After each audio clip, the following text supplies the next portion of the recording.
Pemerintah Arab Saudi mempunyai kebijakan bahwa jenazah yang telah dikubur selama beberapa tahun, kuburannya harus digali.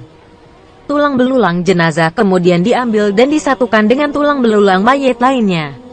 Selanjutnya semua tulang itu dikuburkan di tempat lain demi efisiensi pemakaman. Lubang kubur yang telah dibongkar akan dibiarkan tetap terbuka hingga datang jenazah berikutnya. Terus silih berganti. Kebijakan ini dijalankan tanpa pandang bulu. Siapapun dia, baik pejabat atau orang biasa, saudagar kaya atau orang miskin, sama terkena kebijakan tersebut.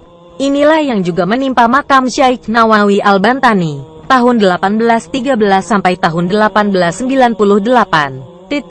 Satu ulama yang mengharumkan nama Indonesia di Tanah Suci. Kuburnya regenap berusia 3 tahun. Datanglah seorang petugas dari pemerintah kota Makkah untuk menggali kuburnya. Namun yang terjadi adalah hal yang tak lazim. Para petugas kuburan itu tak menemukan tulang belulang seperti biasanya. Yang mereka temukan adalah satu jasad yang masih utuh. Tidak kurang satu apapun.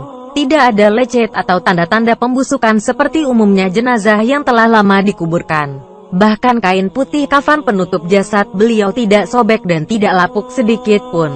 Sontak kejadian ini mengejutkan para petugas yang sedang membongkar makamnya. Mereka lari berhamburan mendatangi atasannya dan melaporkan apa yang telah dilihatnya. Setelah diteliti, sang atasan kemudian menyadari bahwa makam yang digali itu bukan makam orang sembarangan. Langkah bijak lalu diambil. Pemerintah Arab Saudi melarang membongkar makam Syekh Nawawi Al-Bantani. Jasad beliau lalu dikuburkan kembali seperti sedia kala. Hingga sekarang makam beliau tetap berada di Makkah. Syekh Nawawi Al-Jawi Al-Bantani, tahun 1813 sampai tahun 1898. Nama lengkapnya ialah Abu Abdul Mukti Muhammad Nawawi bin Umar bin Arabi Al-Jawi Al-Bantani. Ia dilahirkan di Tanara, Serang, Banten, pada tahun 1230H, 1813 M. Ayahnya seorang tokoh agama yang sangat disegani. Syekh Nawawi Al-Jawi Al-Bantani merupakan turunan ke-13 dari Wali Allah Kanjeng Sunan Gunung Jati, Cirebon. Ia masih punya hubungan nasab dengan Maulana Syarif Hidayatullah atau Sunan Gunung Jati Cirebon. Dari keturunan Raja Banten Sultan Maulana Hasanuddin yang merupakan anak dari Sunan Gunung Jati, Cirebon. Pada usia 15 tahun, Nawawi muda pergi belajar ke Tanah Suci Mekah, karena saat itu Indonesia yang namanya masih Hindia Belanda dijajah oleh Belanda, yang membatasi kegiatan pendidikan di Nusantara. Beberapa tahun kemudian, ia kembali ke Indonesia untuk menyalurkan ilmunya kepada masyarakat. Tak lama ia mengajar, hanya 3 tahun, karena kondisi Nusantara masih sama, di bawah penjajahan oleh Belanda, yang membuat ia tidak bebas bergiat. Ia pun kembali ke Makkah dan mengamalkan ilmunya di sana, terutama kepada orang Indonesia yang belajar di sana. Banyak sumber menyatakan Syekh Nawawi wafat di Makkah dan dimakamkan di Malah pada tahun 1314H, 1897 M.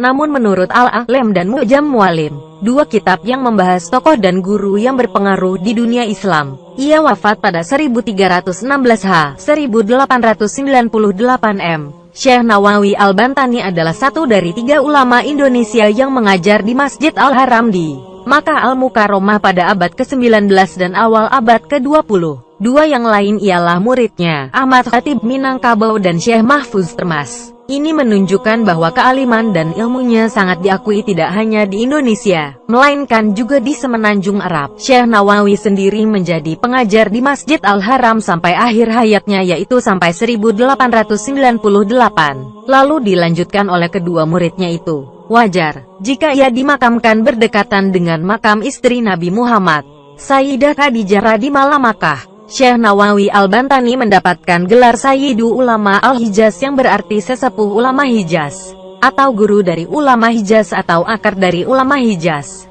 Yang menarik dari gelar di atas adalah beliau tidak hanya mendapatkan gelar Sayyidu Ulama Al-Indonesia sehingga bermakna bahwa kealiman beliau tidak hanya diakui di semenanjung Arabia, namun juga di tanah airnya sendiri. Selain itu, beliau juga mendapat gelar Al-Imam wa Al-Fahim Al-Mudakik yang berarti tokoh dan pakar dengan pemahaman yang sangat mendalam.